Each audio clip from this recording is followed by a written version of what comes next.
Човечеството е просто обсебено от апокалипсиса. Значи само през последните 20 на години светът вече трябваше да е свършил поне 15-20 пъти, според учени, религиозни лидери, компютърджи и знайни и незнайни пророци.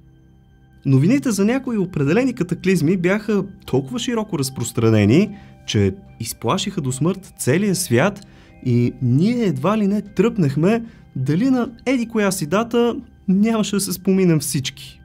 Затова, скъпи приятели, днес искам да ви представя топ 10 пъти, в които хората са били напълно убедени, че светът ще свърши. Ако съдържанието, което правя, ви харесва, то абонирайте за канала, бе хора, напълно безплатно е и така ще получавате по минимум 2 видеа всяка седмица. А към банката ще ви известява, когато кача нещо ново. Промокодовете за пестене на пари от сайтовете, както винаги, са изписани тук и тук. И сигурно вече знаете, че новата ми книга 50 невероятни загадки е вече факт. Може да си поръчате нея, както и някой от серията Топ мистериите, от линкчетата долу в описанието. Благодаря ви за подкрепата. Днес ви питам, как според вас ще настъпи краят на света и дали е близо? Война, вирус, метеорит или пък нещо друго? Дайте по един коментар долу. Номер 10. Халеевата комета. Представяте ли си, както се взирате в нощното небе, да забележите огромно светещо тяло, което е с видима опашка и се приближава към нас всеки божи ден? Със сигурност ще ви минат мисли, които вещаят сблъсък с земята, тотално унищожение и смърт на всичко живо. През 1910 година точно тези мисли внедрил в обществото френски астроном с името Ками Фламарион. Същата година Халеевата комета наближавала Земята и той толкова паникьосал целия свят, че хората били убедени в неизбежен апокалипсис. Вестниците направо гръмнали, че газът, който се съдържа в космическото тяло, ще отрови цялата атмосфера на Земята. Дори започнали усилено да се продават специални хапчета против комети, бутилки с чист въздух, бункери и газови маски за оцеляване.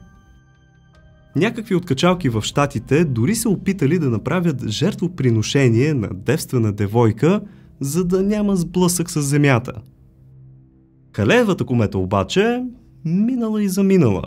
Както знаем, тя идва при нас на всеки 75,3 години, като за последно е била видима през 1986 и живот и здраве ще я видим отново чак през 2061. Хората я наблюдавали от хилядолетия и Едмънд Халей, на когото е кръстена, дори доказал периодичната й поява, ама няма кой да чете. По-лесно е да мислиш как ще оцелееш. Номер 9. Денят на страшния съд. Знаем, че в Америка пасторите са много на почит и някак си хората там им вярват безрезервно. Така през 2010 година един от най-известните телевизионни и радиопастори, Харолд Кампинг, предрече идването на страшния съд на 21 май 2011 година. Той изчислил, че точно тогава, според Библията, се навършват 7000 години от Великия потоп и той щял да се повтори. По негови думи, само 3% от населението на Земята щяло да оцелее, и то защото Бог щял да ги вземе с него. Явно на този пастор са вярвали много хора, тъй като голям брой медии разпространили твърденията му. Хората започвали да се паникьосват и да се запасяват с провизии месеци преди въпросната дата и паниката нараствала. Когато обаче денят дошъл и си отминал, както всеки един друг ден, Харолд Кампинг обявил, че всъщност това бил невидим ден на страшния съд. Не знам как са му повярвали, особено след като е стреснал милиони хора буквално, но какво да ви кажа? Американци. Номер 8. Бъгът Y2K. Моето поколение със сигурност спомни паниката от настъпването на новото хилядолетие, но нека сега ви разкажа за по-младите от вас. През 1999, когато 2000-та година наближаваше, започна да се спекулира, че компютърните чипове нямат 00 като знак или двойка най-отпред за годината и ще блокират и бъгнат тотално. Така банки, държавни институции и, разбира се, най-вече стари руски ядрени централи щяли да се сринат, да избухнат и да заличат цялото човечество. Преживял съм го и много добре си спомням, че наистина се притесняхме, бе хора. Едва ли не чакахме след словото на президента за новата година да обяви и края на света. В държави като Корея се продаваха и Y2K survival китове. Естествено, нищо от това не се случи, но според енциклопедия Британика са похарчени $300 милиарда в апгрейди на компютърните системи, за да може апокалипсиса да се избегне. Номер 7. Истинският път. През 80-те години на 20 век тайвански религиозен лидер с името Хо Минг Чен се мести в Тексас, където основава Чен Тао, или в превод Истинският път. Движението било 50 на 50 микс между християнство и будизъм и бързо набирало последователи. Слушайте сега, защото става интересно. Господин Чен предрекал, че Бог ще се появи по националната телевизия на канал 18 точно на 25 март 1988 година. Там Всевишният щял да разкаже как ще се спусне със своя космически кораб от небесата и ще вземе единствено Чен и неговите последователи. Всеки, който си купил място на кораба му, също щял да бъде спасен. Иначе на Земята щяло да има наводнения и катаклизми, които да сложат край на света. След като милиони души му повярвали и включили на канал 18 на въпросната дата, само за да разберат, че нищо такова няма, властите най-после го арестуват за измами и той признава, че се е измислил всичко. Че тапанар няма две мнения. Ама, честно ми кажете, може да има толкова наивни и прости хора, които да му се вършат. Номер 6. Ефектът Юпитер.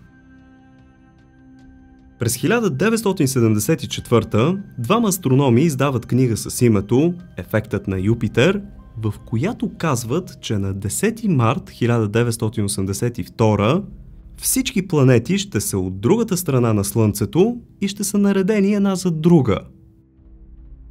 Двамата казват, че това ще има голямо гравитационно влияние над Земята и предричат огромни природни катастрофи, като земетресения, изригвания на вулкани, наводнения и какво ли още не.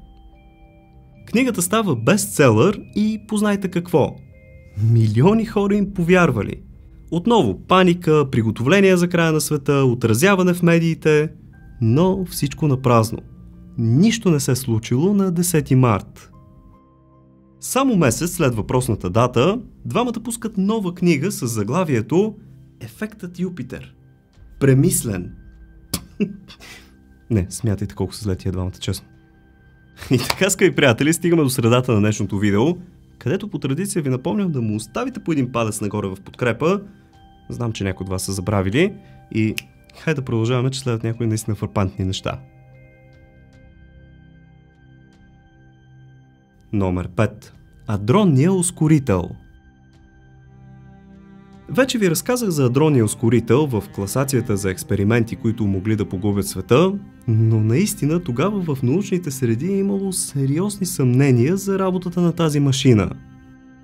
През 2008 година, когато проектът стартирал, много изследователи публикували статии, че пускането на ускорителя е супер лекомислено, защото никой не би могъл да предположи какви ще са последствията от подобен експеримент. Главното им притеснение беше, че има възможност да се образуват микрочерни дупки, които да се слеят и да образуват една голяма, която пък на своя страна да погълне света. Естествено, слава богу, това не се е случило, но тази година експериментите продължават и не се знае какво ще стане. Със сигурност обаче ще разберем, ако има нещо. Номер 4. Нумерологията на пирамидите. През 2017 светът отново беше хвърлен в паника, но този път от нумеролог с името Дейвид Мийт, който изследвал геометрията на пирамидите в Гиза и след като приложил задълбочените си знания на цифрите, стигнал до заключението, че светът ще свърши на 23 септември 2017 година. Той обвързал този край с пристигането на планетата Хикс или Нибиро, описана в шумерските клинописи. В книгата си той прави някои наистина интересни заключения, намесвайки дори и Библията, като казва, че всичко е записано в кода на пирамидите. Излишно е да споменам, че отново милиони наивни хора по света му повярвали, но нищо не се случило. Денят дошъл и си отишъл, а Дейвид Мийт бил тотално дискредитиран. Номер 3. Баба Ванга. През 1968 година Баба Ванга има запис, в който изрича следните думи: в Сирия, горките хора там, камък върху камък няма да остане в тази страна. Искате ли да го чуем? О, така се го пише в Библията, горко те на Сирия, ще дойде ден, няма да стане камък. Рано е това сега, тази страна. Впоследствие говори, че нов ред ще настъпи след голяма война, която ще е ядрена и ще доведе до края на света. Според нея, този глобален конфликт ще започне, когато Сирия падне. Затова през 2011 година, с започването на войната в Сирия, всички бяха силно притеснени. В Русия дори се излъчи документален филм, в който едва ли не се казва, че всичко е вече в процес. Точно както Ванга го е предсказала. Няколко години подред се говорише усилено по световните медии за българската пророчица, която предрекла края на света чрез война, след като Сирия падне. Тази година се навършиха 10 години от началото на конфликта в тази арабска държава и той все още продължава. Така технически не е паднала и реално не можем да кажем дали пророчеството не се е сбъднало. Предстои да видим. Номер 2. Календарът на маите. Когато заговорим за края на света, може би събитието, което изкача в умовете ви, е майският календар и всемирната кончина, която трябваше да настъпи на 21 декември 2012. Целият свят беше супер стресиран, като за това допринесаха и филмите, които се правиха по темата, и си чакахме с интерес и уплах този съдбоносен ден. Всичко обаче се оказа на празно, както между другото учените предупреждаваха още в самото начало. Ама кой да ги чуе? Майите просто отбелязали края на един от циклите в техния календар, който продължавал 5125 години. Сигурно си спомняте обаче, що чудо се изписа за края на света. То не беше смяна на полюсите, земетресение, слънчеви ветрове, сблъсъци с астероиди и какво ли още не. В много градове и села по света се наложило да бъдат контролирани цели тълпи от хора, които прииждали там, защото вярвали, че ще оцелеят след края. Като например Пик де Бугараш във Франция.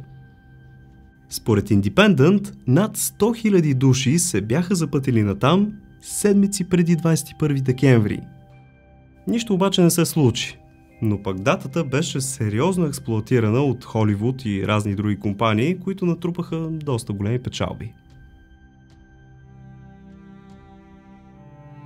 Номер 1. Коронавирус. Вярвате или не, страшно много хора по света са на мнение, че пандемията от COVID-19 ще доведе до края на света. Сами виждате какво се случва. Нови и нови варианти и щамове, граници се затварят, все нови и по-строги мерки, вакцинацията, вече направо да си го кажем, си е задължителна. Ясна е работата. През 2008 година излиза книга с заглавие "Краят на света" от Силвия Браун. В нея се казва, че около 2020 година ще се появи вирус, подобен на пневмония, ще се разпространи из света и няма да се повлиява от познатите ни лекарства. Доста точно предсказание и думите и сега добиват смисъл, нали? Спокойно, има и утеха. В книгата си тя пише, че този вирус ще се разсее толкова бързо, колкото е дошъл, но ще се появи отново след 10 години, преди да изчезне напълно от Земята. За сега Силвия е права за първата част. Предстои обаче да видим дали ще се окаже права и за втората. Хора, я ми дръснете долу един коментар с вашето мнение по въпроса: ще ни погуби ли короната или пък ще се оправим до 2-3 години? Интересно ми е да видя какви са вашите нагласи. Хаштаг бонус: краят е вече започнал. Според професори в университета във Вашингтон, краят на света е вече започнал, естествено погледнато от научна гледна точка. Те казват, че ние сме вече в така наречената планетарна деволюция. Нека си представим, че времето на Земята е един часовник, като всеки един час е 1 милиард години. Така ерата на растенията и животните е започнала в 4 часа сутринта и ще завърши в 5. В 8 часа, например, океаните ще се изпарят, а в 12 или 7,5 милиарда години от създаването, Слънцето ще се разшири до толкова, че ще погълне Земята и ще заличи всякакви доказателства от съществуването й. Всичко ще се превърне отново в атоми и молекули. С тази бонус точка искам оптимистично да ви кажа, че краят така или иначе ще си дойде. Затова бъдете добри и живейте пълноценно животите си. Или пък не, защото така или иначе станете на атоми и абсолютно никой няма да запомни, че сте били гадняри. Ако видеото ви е харесало, палец нагоре. Ако ли не, давайте надолу. Но пък ако искате да ударите едно рамо, може да го споделите с приятели в социалните мрежи. Така наистина, само с едно кликче ми помагахте много, за което ви благодаря. Не забравяйте и да се абонирате за канала. Става супер лесно, като натиснете кръгчето с моята снимка, после червения бутон и накрая бийте една камбана, за да ви известява, когато кача нещо ново. Имате още свободно време, което искате да прекарате, научавайки нови и готини неща ли? Добре? Цъкнете тогава на някой от ето тези двете видеа тук. Благодаря ви, че за пореден път бяхте с мен. Чао! Спокойно, не съм фризнал. И до нови срещи!